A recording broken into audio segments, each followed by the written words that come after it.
BNP ক্ষমতায় এলে BDR নাম পুনর্বহালের পরিকল্পনা তারেক রহমানের। রাজধানীর 6 স্থানে আজ অংশ নেবেন নির্বাচনী জনসভায়। স্মরণীয় হয়ে থাকবে এবারের নির্বাচন, আশা প্রধান উপদেষ্টার। ভোটের প্রস্তুতিতে সন্তুষ্ট সরকার। পাশার পর্যবেক্ষক কার্ড দেয়া স্থগিত, প্রেস উইংয়ের ব্রিফিং। ময়মনসিংহের ১,৩৬৫টি ভোট কেন্দ্রের ৪৩% ঝুঁকিপূর্ণ। অপ্রীতিকর পরিস্থিতি ঠেকাতে তৎপর আইন শৃঙ্খলা বাহিনী। সীমান্ত এলাকায় শঙ্কা নেই বলছে বিজেপি। রাজনৈতিক অর্থনৈতিক সন্ধিক্ষণে দাঁড়িয়ে বাংলাদেশ। পরাশক্তিদের সামনে চলাই হবে চ্যালেঞ্জ। নত যেন না হয়ে দেশের স্বার্থে কৌশলী সুসম্পর্ক বজায় রাখার পরামর্শ। এবং ক্যাম্পের বাইরে যেন নতুন আরেক ক্যাম্প। বাসা ভাড়া ছাড়াও দখলে নেন স্থানীয়দের জমি। কক্সবাজারে যৌথ বাহিনীর অভিযানে প্রায় ১,০০০ রোহিঙ্গা আটক।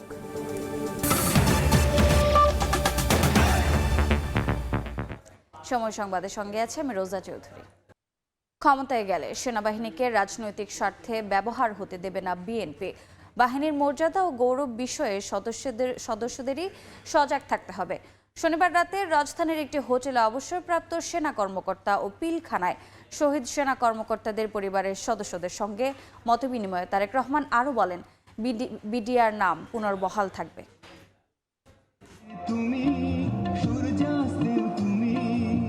আসন্ন জাতীয় সংসদ নির্বাচন সামনে রেখে নানামুখী প্রচারণার অংশ হিসেবে সশস্ত্র বাহিনীর অবসরপ্রাপ্ত কর্মকর্তা এবং পিলখানায় শহীদ সদস্যদের পরিবারের সঙ্গে বিএনপির মতবিনিময় সভা। গণতন্ত্র পুনঃপ্রতিষ্ঠা করে বিএনপি চেয়ারম্যানের সামনে বিগত সময়ে নানা নিপীড়নের কথা তুলে ধরেন অবসরপ্রাপ্ত কর্মকর্তা ও শহীদ পরিবারের সদস্যরা। পরিকল্পিতভাবে সশস্ত্র বাহিনীকে দুর্বল করার চেষ্টা করা হয়েছে। বিডিআর হত্যাকাণ্ডে একদিনে আমরা হারিয়েছি আমাদের শ্রেষ্ঠ সন্তানদের। আমরা চাই এই সামরিক বাহিনী আর কখনো ব্যক্তিগত দলীয় প্রয়োজনে খুন, গুম বা কোনো মানবতা বিরোধী কাজে সম্পৃক্ত হবে না। সেনাবাহিনী নিয়ে নিজের স্মৃতি তুলে ধরে তারেক রহমান বলেন, রাজনৈতিক স্বার্থে সেনাবাহিনীকে ব্যবহার করতে দেবে না বিএনপি। জনগণের রায় বাংলাদেশ জাতীয়তাবাদী দল সরকার গঠনে সক্ষম হলে সেনাবাহিনীকে অবশ্যই কোনোভাবেই রাজনৈতিক স্বার্থে ব্যবহার করতে দেওয়া হবে না। বিডিআর নাম পুনর্বহালের পাশাপাশি পিলখানা হত্যাযজ্ঞ দিন বিশেষভাবে পালনের পরিকল্পনার কথা জানান বিএনপি চেয়ারম্যান। বিএনপি রাষ্ট্র পরিচালনার দায়িত্ব পেলে মুক্তিযুদ্ধের স্মৃতি বিজড়িত বিডিআর এর নাম পুনর্বহাল করতে চাই আমরা। বিডিআর পিলখানা সেনা হত্যাযজ্ঞের দিবসটিকে শহীদ সেনা দিবস অথবা সেনা হত্যাযজ্ঞ দিবস অথবা জাতীয় শোক দিবস হিসেবে ঘোষণা করার পরিকল্পনা আমাদের। তারেক রহমান বলেন, সশস্ত্র বাহিনীর ওয়ান র্যাঙ্ক ওয়ান পে দাবি বিএনপির ইশতেহারেই অন্তর্ভুক্ত। রাষ্ট্র পরিচালনার দায়িত্ব পেলে শিগগিরই বাস্তবায়নে পদক্ষেপ নেওয়া হবে। সেনাবাহিনীর গৌরব। মুস্তারিন হক জুনায়েদ, সময় সংবাদ, ঢাকা। রাজধানীর বাড্ডায় ঢাকা 11 আসনের নির্বাচনী জনসভায় যোগ দেবেন জামাত আমির ডা. শফিকুর রহমান। এই মুহূর্তে সেখানে আছেন সহকর্মী মনির হোসাইন। সরাসরি যাচ্ছে তার কাছে। মনির, জামাতে ইসলামীর আমির ডাক্তার শফিকুর রহমান যে ধারাবাহিক নির্বাচনী জনসভা করছেন, দেশের বিভিন্ন প্রান্তে আমরা দেখেছি ছুটে বেরিয়েছেন। বিভিন্ন প্রান্তে তার যে 11 দলীয় ঐক্যের প্রার্থীদের প্রচারণা করেছেন, প্রার্থীদের পরিচয় করিয়ে দিয়েছেন। সেই ধারাবাহিকতায় আজকে তিনি আসছেন ঢাকা 11 আসনে। এই আসনে 11 দলীয় যে ঐক্য, সেই ঐক্যের প্রার্থী হয়েছেন এনসিপির আহ্বায়ক নাহিদ ইসলাম। সেই নাহিদ ইসলামের যে আসন, সেই আসনেই আজকে জামাতের আমির তার যে নির্বাচনী জনসভা, সেই নির্বাচনী জনসভায় অংশ নেবেন। কিছুক্ষণের মধ্যেই আসলে তিনি এই জনসভা স্থলে আসবেন বলে আমরা জানতে পেরেছি এবং তারপরেই এখানে তার যে প্রধান অতিথির বক্তব্য, সেই বক্তব্য তিনি তুলে ধরবেন। এবং একটু আগেই আমরা দেখেছি যে এনসিপির আহ্বায়ক নাহিদ ইসলাম সভাস্থলে পৌঁছেছেন এবং এখানে দেখেছি আমরা তিনি হাত নেড়ে এখানে উপস্থিত যে সাধারণ মানুষ আছেন, সাধারণ ভোটাররা আছেন, তাদেরকে অভ্যর্থনা জানাচ্ছেন। তার তার সঙ্গে আমরা দেখেছি এনসিপির মুখপাত্র সজীব ভুঁইয়াও এসেছেন এবং কিছুক্ষণ পরেই জামাতের আমির ডাক্তার শফিকুর রহমান আসবেন এবং যেটি আসলে তিনি তার বিগত দিনগুলোর যে জনসমাবেশগুলোতে আমরা দেখেছি তিনি সমাবেশে এসে তাদের যে 11 দলীয় ঐক্যের যে প্রার্থীরা রয়েছে সেই প্রার্থীদের পরিচয় করিয়ে দেন, সেই সঙ্গে তাদের যে ইশতেহার সেই ইশতেহারগুলো তুলে ধরেন। আগামী জাতীয় সংসদ নির্বাচনে তাদের যে ঐক্য সেটি যে সরকার গঠন করতে পারে সেক্ষেত্রে তারা কি ধরনের কাজ করবে কিংবা তাদের সরকারের কি ধরনের কার্যক্রম হবে এবং কি ধরনের কাজগুলো নিয়ে তারা জনগণের কাছে যাবে সেই কাজগুলো আসবেন। আমরা এই মুহূর্তে আসলে দেখতে পাচ্ছি সভাস্থলে সে উপস্থিত হয়েছেন জামাতে ইসলামের আমির ডাক্তার শফিকুর রহমান। কিন্তু একটু আগে অর্থাৎ এই মাত্র তিনি এসে জনসভাস্থলে এসে পৌঁছেছেন। তিনি হাত নাড়িয়ে এখানকার যে সাধারণ ভোটার নেতা কর্মীরা এসেছেন তাদেরকে অভিবাদন জানাচ্ছেন এবং সেই সঙ্গে স্লোগান দিয়ে এখানকার যে লোকজন আছে যে নেতা কর্মীরা আছেন তারাও স্লোগান দিয়ে তাদের যে দলীয় প্রধানের শুভেচ্ছা গ্রহণ করছেন। এবং আমরা এখানে দেখেছি যে সমাবেশের একপাশেই নারীদের জন্য নির্দিষ্ট করে জায়গা রাখা হয়েছে এবং যেটি আমরা দেখেছি যে নির্দিষ্ট যে জায়গা রাখা হয়েছে সেখানে বিপুল পরিমাণ নারী সমর্থকরাও এসেছেন এবং তাদের জন্য যে জায়গা রাখা হয়েছে সেখানে আসলে ধরেনি এত পরিমাণ তাদের যে নারী সমর্থকরা তারাও এসেছেন। এবং সকাল থেকেই আমরা এখানে ছিলাম এবং সকাল থেকেই দেখেছি যে একে একে মিছিল নিয়ে বাড্ডা, ভাটারা এবং পুরো ঢাকা 11 আসনের যে ইউনিটগুলো আছে সেই ইউনিটগুলো থেকে নেতাকর্মীরা এসেছেন এবং এই মুহূর্তে আপনি অবশ্যই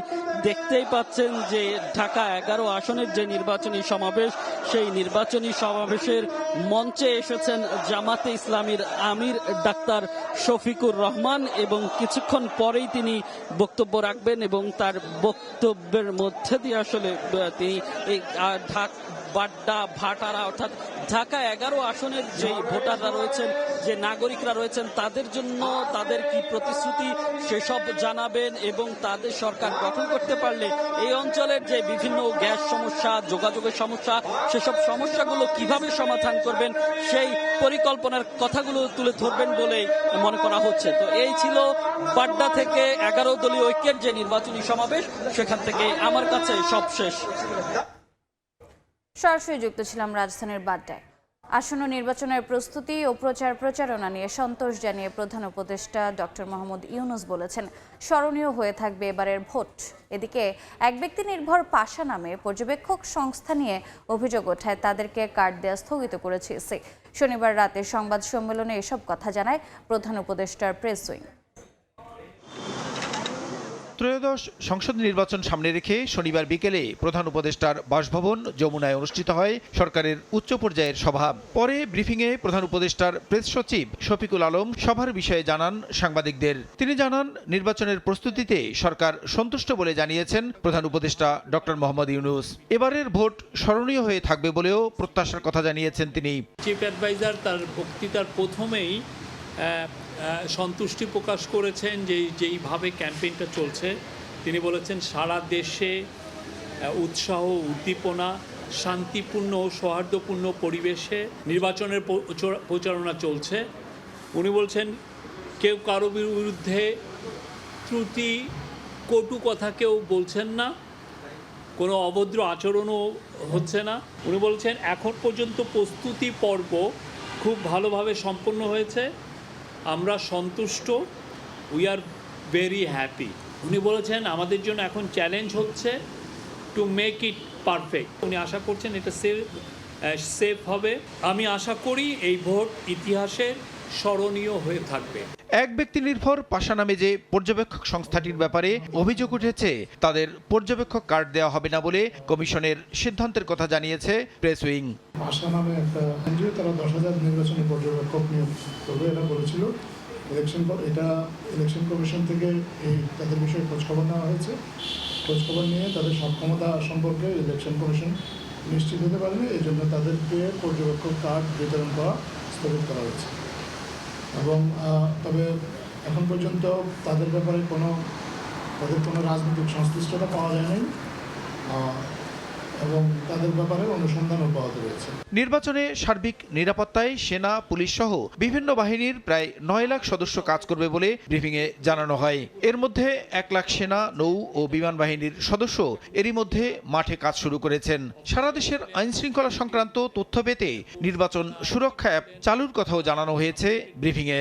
অ্যাপের মাধ্যমে খুব দ্রুত বিভিন্ন সিকিউরিটি ফোর্সের কাছে বার্তা চলে যাবে। প্রসূন আশিস, সময় সংবাদ, ঢাকা। ত্রয়োদশ জাতীয় সংসদ নির্বাচনে ময়মনসিংহের 11টি সংসদীয় আসনে ভোট কেন্দ্র 1365টি, যার প্রায় 43% ঝুঁকিপূর্ণ। এসব কেন্দ্রে অপ্রীতিকর পরিস্থিতি এড়াতে বিশেষ নজরদারি ও আইনশৃঙ্খলা বাহিনীর বাড়তি তৎপরতা জোরদারের কথা জানিয়েছে প্রশাসন। সীমান্ত উপজেলাগুলোতেও শঙ্কার কিছু নেই বলে জানিয়েছে বিজেপি। ওবায়দুল হকের রিপোর্ট, ছবি তুলেছেন গগন পণ্ডিত। ত্রয়োদশ জাতীয় সংসদ নির্বাচনের বাকি আর মাত্র 3 দিন, তাই শেষ মুহূর্তের প্রচারণায় ব্যস্ত প্রার্থীরা, আর ভোট গ্রহণ নির্বিঘ্ন করতে প্রস্তুত প্রশাসনও। ময়মনসিংহ জেলার 11টি সংসদীয় আসনে সিটি কর্পোরেশন সহ 13টি উপজেলায় 1365টি কেন্দ্র প্রস্তুত করা হচ্ছে ভোট গ্রহণের জন্য। এর মধ্যে 583টি ঝুঁকিপূর্ণ হিসেবে চিহ্নিত করেছে প্রশাসন। তবে যে কোনো ধরনের অপ্রীতিকর পরিস্থিতি এড়াতে বসানো হয়েছে সিসিটিভি ক্যামেরা। একই সঙ্গে সেনাবাহিনীর পাশাপাশি মোতায়েন থাকবে অতিরিক্ত আইন শৃঙ্খলা বাহিনীর সদস্য। অপ্রীতিকর কোনো পরিস্থিতি তৈরি হলে যেন খুবই অল্প সময়ের মধ্যে আমরা সেখানে রেসপন্স করতে পারি, সেই বিষয়টি আমরা মাথায় রেখেই ডিপ্লয়মেন্ট পরিকল্পনা করেছি। সংসদ নির্বাচন ও গণভোটে আইনশৃঙ্খলা পরিস্থিতি নিয়ন্ত্রণে রাখতে সর্বোচ্চ সংখ্যক বিজিবি মোতায়েন করা হয়েছে। মোবাইল ও স্ট্রাইকিং ফোর্স নিয়ে মাঠে সদস্যরা। বিভিন্ন কেন্দ্রে নিয়মিত চালানো হচ্ছে টহল কার্যক্রম। সীমান্ত উপজেলাগুলোতেও আশঙ্কার কিছু নেই বলে জানিয়েছেন বিজিবির 39 ব্যাটালিয়ন অধিনায়ক। যারা দুষ্কৃতী কিংবা এলাকার শান্তিশৃঙ্খলা বিঘ্নিত করার চেষ্টা করছে, তাদেরকে যাতে আমরা একটা ভিডিও ধারণ করে রাখতে পারি, যাতে পরবর্তীতে তাদেরকে আইনের আওতায় নিয়ে আসা যায়। ঝুঁকিপূর্ণ কেন্দ্রের আশেপাশে আমাদের নোডাল পয়েন্টগুলো থাকবে, যাতে করে উইদিন ভেরি ফিউ মিনিটস যাতে আমরা সেটা নিউট্রালাইজ করতে পারি। এদিকে সম্প্রতি ময়মনসিংহ সফরে এসে স্বরাষ্ট্র উপদেষ্টা জানিয়েছেন, কোথাও কেন্দ্র দখলের চেষ্টা করা হলে কেউ ছাড় পাবে না। কেন্দ্র দখল যেন না হয়, এই জন্য আমরা সিসিটিভি প্রতিটা কেন্দ্রে লাগানো হচ্ছে। আমরা বডি ক্যাম্প, পুলিশের 25,700 আমরা বডি ক্যাম্প দিচ্ছি। যদি কেউ কোনো রকমের এদিক করতে যায়, 3 দিন পরে হোক, 4 দিন পরে হোক, বা 6 মাসের জন্য জামিন নিয়ে আসুক, জামিনের পরে হইল সে ধরা খাবে। ময়মনসিংহ জেলার 11টি আসনে বিভিন্ন রাজনৈতিক দল মনোনীত এবং স্বতন্ত্র হিসেবে মোট 67 জন প্রার্থী প্রতিদ্বন্দ্বিতা করছেন। 8,693টি ভোট কক্ষে ভোটাধিকারের সুযোগ পাবেন 47,64,099 জন ভোটার। ওবায়দুল হক, সময় সংবাদ, ময়মনসিংহ। সময় সংবাদে আরও থাকছে। চট্টগ্রাম বন্দরে আবারও অনির্দিষ্টকালের ধর্মঘট। কর্তৃপক্ষের সঙ্গে বৈঠকে বসতে নারাজ আন্দোলনকারীরা। আমদানি রফতানি বন্ধ থাকায় স্থবিরতা।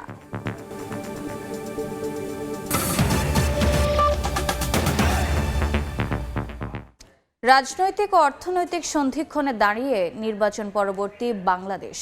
জনগণের প্রত্যাশা, নতুন এক রাষ্ট্র গড়ার পরিকল্পনা করতে হবে নতুন সরকারকে। ভূরাজনৈতিক দিক থেকে বাংলাদেশকে নিয়ে ভারত সহ পরাশক্তিগুলোর আগ্রহ থাকায় সব দিক সামলে চলাই হবে বড় চ্যালেঞ্জ, এমনটাই মনে করছেন অর্থনীতিবিদরা। আর টানাপোড়েনের শঙ্কায় নতজানু না হয়ে বাণিজ্য ও বিনিয়োগ স্বার্থে কৌশলী সুসম্পর্ক বজায় রাখার পরামর্শ বিশ্লেষকদের। কাজল আব্দুল্লাহর রিপোর্ট। হাজারো মানুষকে হত্যা করা হয়েছে, হাজার হাজার মানুষকে আহত করা হয়েছে। সেই অধিকার আপনারা প্রয়োগ করতে যাচ্ছেন ইনশাআল্লাহ। বাংলাদেশের জন্যই আমাদের লড়াই। আমরা পুরানা বস্তা পচা রাজনীতির যে পর্দা আছে, এটাকে ছিঁড়ে খান খান করে ফেলেছি। দীর্ঘ 16 বছর একটি রাজনৈতিক সরকারের স্বৈরাচারী শাসনের পর গণতান্ত্রিক নির্বাচিত সরকারের অপেক্ষায় 18 কোটি মানুষ। তবে নির্বাচিত সরকারের বড় চ্যালেঞ্জ অর্থনৈতিক উত্তরণ, অভ্যন্তরীণ স্থিতিশীলতা ও রাজনৈতিক দলগুলোর মধ্যে গণতান্ত্রিক সংস্কৃতির মেলবন্ধন বজায় রাখা, বলছেন বিশ্লেষকরা। কেউ কিন্তু কারো ডিফিট মেনে নিতে পারে না। সো সেইভাবে একটা রাজনৈতিক কালচারটা আবার আমাদেরকে একটা তৈরি করতে হবে। অর্থনীতিবিদরা মনে করেন অতীতের মতোই একক কোনো দেশ ও বাণিজ্য প্রীতি চাপে ফেলবে নতুন সরকারকে। যদিও বিশ্লেষকদের মত, পরিবর্তনশীল বাস্তবতায় নতুন সরকারকে সমর্থন দিতে হবে প্রতিবেশী রাষ্ট্রকে, সুসংহত হবে দ্বিপাক্ষিক বাণিজ্য। বিশ্ব তো এখন আমেরিকা এবং ভারত তো চায়নার শত্রু। গত যে সরকার ছিল এই 3 জায়গায় খেলতে গিয়ে কোনো জায়গায় সে জিততে পারেনি, এবং পরবর্তী সরকারের ক্ষেত্রেও ভূরাজনীতিটা হবে মেজর চ্যালেঞ্জ। বাংলাদেশ ভারত সম্পর্কের ক্ষেত্রে দুই দেশেরই উচিত হবে সাধারণ মানুষের যে অ্যাসপিরেশন এবং স্পিরিটটা আছে সেটাকে ধারণ করা, যে অমীমাংসিত বিষয়গুলি আছে সেগুলিকে সুরাহা করতে পারবে। রাজনৈতিক সরকারের দিকে তাকিয়ে ইতোমধ্যে অনেক বিদেশি বিনিয়োগকারী অবস্থান নিয়েছে ওয়েট অ্যান্ড সি পলিসিতে। তাই গণ অভ্যুত্থান পরবর্তী টেকসই অর্থনীতির লক্ষ্যে পররাষ্ট্রনীতির ভারসাম্যে গুরুত্ব দিচ্ছেন কূটনৈতিক বিশ্লেষকরা। বৈশ্বিক বাণিজ্যের দৃশ্যমান পলিসি অনুযায়ী দেশভিত্তিক স্বার্থকে বিচক্ষণের সাথে দেখার পরামর্শ তাদের। যাদেরকে আমরা হেজেমন্স বলছি তাদের থেকে একটু দূরত্ব বজায় রেখে, আমাদের সাউথ এশিয়ার মধ্যে তো মিডল পাওয়ার্সও আছে, নেপাল আছে, ধরেন ভুটান আছে, শ্রীলঙ্কা আছে, সাউথ ইস্ট এশিয়ায় ধরেন ইন্ডোনেশিয়া আছে, মালয়েশিয়া আছে, আমরা আফ্রিকান কান্ট্রিজগুলো আছে। আমরা কিন্তু এই জায়গাগুলোকে কিন্তু এক্সপ্লোর করিনি। তাদের মধ্যে আমরা সহযোগিতা গড়ে তুলতে পারি কিনা সেটা আমাদেরকে দেখতে হবে। আমাদেরকে ওই গতানুগতিকভাবে চিন্তা করলে হবে না যে চীনের সাথে সম্পর্ক থাকলে মার্কিন যুক্তরাষ্ট্রের সম্পর্কে টানাপোড়েন হবে। বাণিজ্যটাই প্রধান হবে, এবং এই বাণিজ্যের ক্ষেত্রে আমরা কি ধরনের মানুষকে লেভারেজ দিই। অভ্যন্তরীণ স্থিতিশীলতা, পররাষ্ট্রনীতি ও অর্থনৈতিক সংস্কার, এই 3 বিষয়ের ওপর নির্ভর করবে বাংলাদেশের ভবিষ্যৎ। নতুন সরকারের সামনের কয়েক মাসের সিদ্ধান্তই ঠিক করে দেবে বাংলাদেশের অর্থনৈতিক মানচিত্র। সঠিক সিদ্ধান্ত নিতে পারলে দেশ ঘুরে দাঁড়াতে পারে, আর ব্যর্থ হলে সংকট দীর্ঘস্থায়ী হওয়ার আশঙ্কায় বিশ্লেষকরা। কাজল আব্দুল্লাহ, সময় সংবাদ, ঢাকা। কক্সবাজারের উখিয়া ক্যাম্প ছেড়ে ভাড়া বাসা বা স্থানীয়দের জমি দখলে নিয়ে বসবাস করা প্রায় 1000 রোহিঙ্গাকে আটক করেছে যৌথ বাহিনী। এই মুহূর্তে উখিয়ায় আছেন সহকর্মী সুজাউদ্দিন রুবেল, সরাসরি যাচ্ছে তার কাছে। রুবেল, উখিয়া টেকনাফে নিবন্ধিত ক্যাম্প রয়েছে 33টি। এর বাইরে অবৈধভাবে নতুন একটি ক্যাম্পের সন্ধান পেয়েছে আইনশৃঙ্খলা রক্ষাকারী বাহিনী। এরই মধ্যে এই ক্যাম্পটিতে অভিযান চলছে। আমরা যেটি লক্ষ্য করছি, পুরো পাহাড় এই এলাকা, এই পাহাড়ের চারপাশে পাহাড় থাকলেও কিন্তু ভেতরে পুরো পাহাড় কেটে সাবার করা হয়েছে, এবং সেই সাবার করা পাহাড়ের পাদদেশে পুরো এলাকা জুড়ে রয়েছে প্রায় 350 বসতি, যেটার নিয়ন্ত্রণ স্থানীয় কিছু বাসিন্দা। বলা হচ্ছে পরিসংখ্যান যেটি 15 থেকে 20 জন স্থানীয় বাসিন্দা যারা এই বাড়িঘরগুলো করেছে এবং রোহিঙ্গাদেরকে ক্যাম্প থেকে বাইরে এনে এখান আশ্রয় দিয়েছে। এরই মধ্যে সকাল থেকে অভিযান চলছে। এটি বালুখালীর ঘুঙ্গাসতলা একটি এলাকা, এবং এই এলাকায় আমরা যেটি লক্ষ্য করছি, সকাল থেকে অভিযান চলছে। এরই মধ্যে 1000-এর বেশি রোহিঙ্গাকে এই অবৈধ রোহিঙ্গা ক্যাম্প থেকে আটক করা হয়েছে। আপনারা ঠিক দেখতে পাচ্ছেন পুরো আইনশৃঙ্খলা বাহিনী বিষয়টি আসলে দেখভাল করছে। আমরা প্রতিটি স্থানে আসলে দেখতে পেয়েছি এখানকার পুরো নিয়ম মেনে কিন্তু আইনশৃঙ্খলা বাহিনী ঘরবাড়িগুলো তল্লাশি করেছে, এবং তল্লাশি করার পর আমরা লক্ষ্য করেছি অনেকেই এই ক্যাম্পের যে নতুন ক্যাম্প করা হয়েছে সেখানে তালা মেরে অনেকেই পালিয়ে গেছে। এই ধরনের দৃশ্য আসলে লক্ষ্য করা গেছে। আমরা দেখতে পেয়েছি এখানে মাদকও উদ্ধার হয়েছে। এসব জায়গায় যখন তল্লাশি করেছে আইনশৃঙ্খলা বাহিনী তখন মাদক দ্রব্য উদ্ধার হয়েছে। আমরা লক্ষ্য করছি পুরো ক্যাম্প জুড়ে যে নতুন অবৈধ ক্যাম্পটি, এই ক্যাম্পটির নিয়ন্ত্রণ 10 থেকে 12 জন কিংবা 15 জন এরকম স্থানীয় বাসিন্দা বলছে, এবং তাদের থেকে যাদের রোহিঙ্গাদেরকে ভাড়া দিয়েছে এবং তাদের কাছ থেকে প্রতি মাসে একটি ঘর থেকে 3000 টাকা করে রোহিঙ্গাদের কাছ থেকে আদায় করা হতো, সেই বিষয়টি জানা গেছে। সেনাবাহিনী যেটি বলছে, এই অভিযান যেহেতু সামনে নির্বাচন, আসন্ন নির্বাচনকে কেন্দ্র করে আইনশৃঙ্খলা পরিস্থিতি বিঘ্ন ঘটাতে পারে, রোহিঙ্গাদের ব্যবহার করা হতে পারে, সেই জন্য এই অভিযান করা হয়েছে। এবং তাদেরকে আজকে আটক করার পর তাদেরকে শরণার্থী ত্রাণ ও প্রত্যাবাসন কমিশনারের মাধ্যমে তাদের স্ব ক্যাম্পে ফেরত পাঠানো হবে, সেই বিষয়টি আইনশৃঙ্খলা বাহিনীর পক্ষ থেকে জানানো হয়েছে। তো এই ছিল আমার কাছে বালুখালী এলাকা থেকে সবশেষ। সরাসরি যুক্ত ছিলাম কক্সবাজারের উখিয়ায়। দেখছেন সময় সংবাদ। 4 দফা দাবি না মানায় আবার অনির্দিষ্টকালের ধর্মঘটে চট্টগ্রাম বন্দর রক্ষা পরিষদ। এই মুহূর্তে বন্দর এলাকায় আছেন সহকর্মী ফেরদৌস লিপি, সরাসরি যাচ্ছি তার কাছে। লিপি, সকাল 8টা থেকে ধর্মঘট শুরু হয়েছে এবং বন্দরের অভ্যন্তরে কোনো ধরনের কাজ কিন্তু হচ্ছে না, অর্থাৎ পণ্য খালাস, জাহাজ থেকে তারপরে পণ্য পরিবহন এবং যে ডেলিভারি, সেই সব ধরনের কাজ বন্ধ রেখেছেন শ্রমিকরা। এবং তার প্রেক্ষিতে আমরা দেখেছি যে বন্দরের গেটগুলোতে কিন্তু আইনশৃঙ্খলা বাহিনী, পুলিশের বিশেষ সতর্ক অবস্থান সকাল থেকে আছে এবং এরই মধ্যে সাজোয়া যান এবং যে জলকামানে যানবাহনগুলো পুলিশের, সেগুলো অবস্থান নিতে আমরা দেখেছি 4 নম্বর গেট এলাকায়।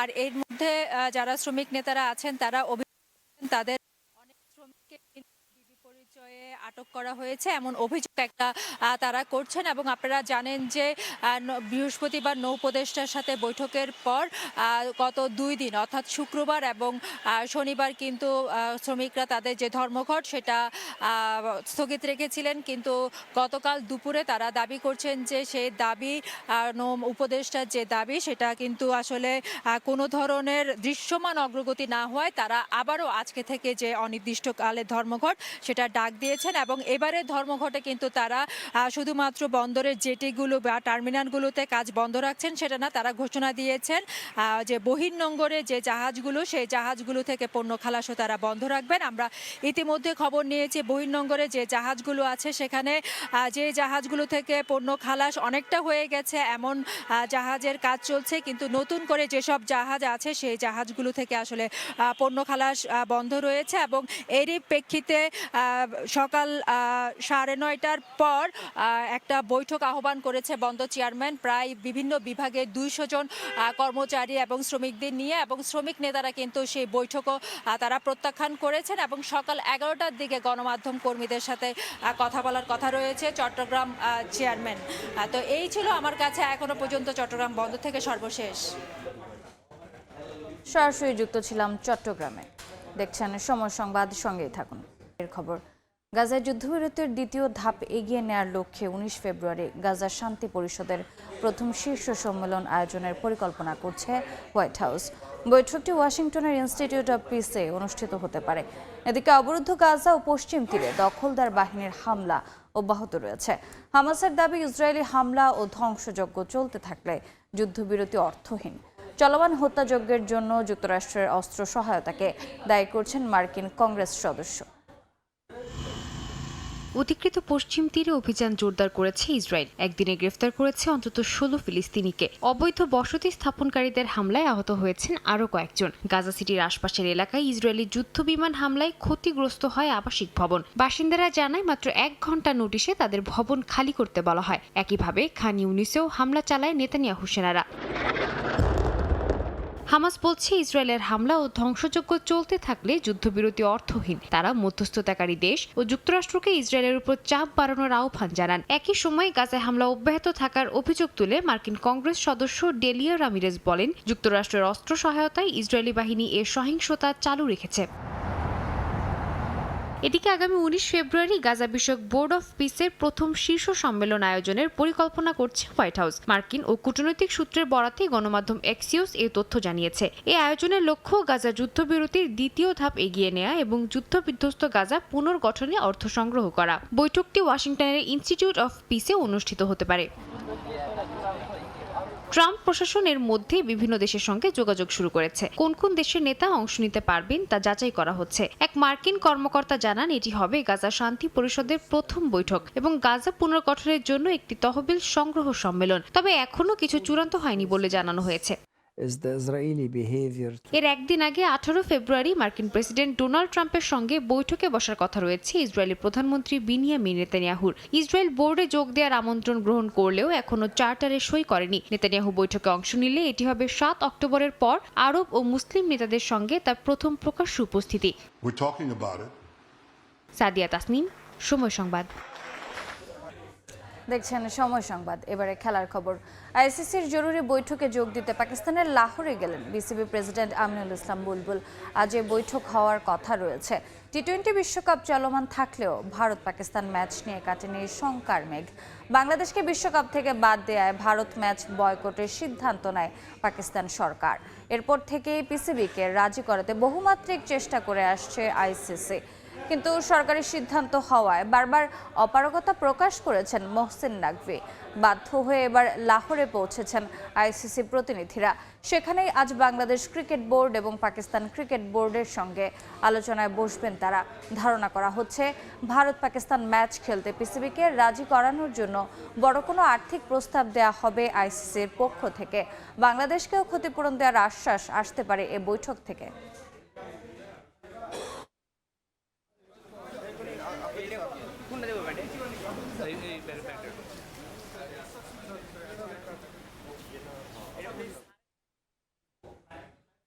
এ পর্যায়ে শীর্ষ সংবাদগুলো জানিয়ে দিচ্ছে আরেকবার। বিএনপি ক্ষমতায় এলে বিডিআর নাম পুনর্বহালের পরিকল্পনা তারেক রহমানের। রাজধানীর 6 স্থানে আজ অংশ নেবেন নির্বাচনী জনসভায়। বাড্ডায় 11 দলীয় জোটের নির্বাচনী জনসভায় নেতাকর্মীর ঢল। বক্তব্য রাখবেন জামাত আমির ডক্টর শফিকুর রহমান। ভোট চাইবেন নাহিদের শাপলাকলির পক্ষে। এবং ক্যাম্পের বাইরে যেন নতুন আরেক ক্যাম্প। বাসা ভাড়া ছাড়াও দখলে নেন স্থানীয়দের জমি। কক্সবাজারে যৌথ বাহিনীর অভিযানে প্রায় 1000 রোহিঙ্গা আটক।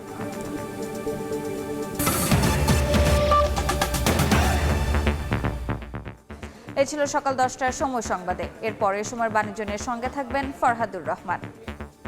রোজা, আপনাকে ধন্যবাদ। এ সময়ের বাণিজ্য নিয়ে আসছি কিছুক্ষণ পর, সঙ্গে থাকুন সময়ের।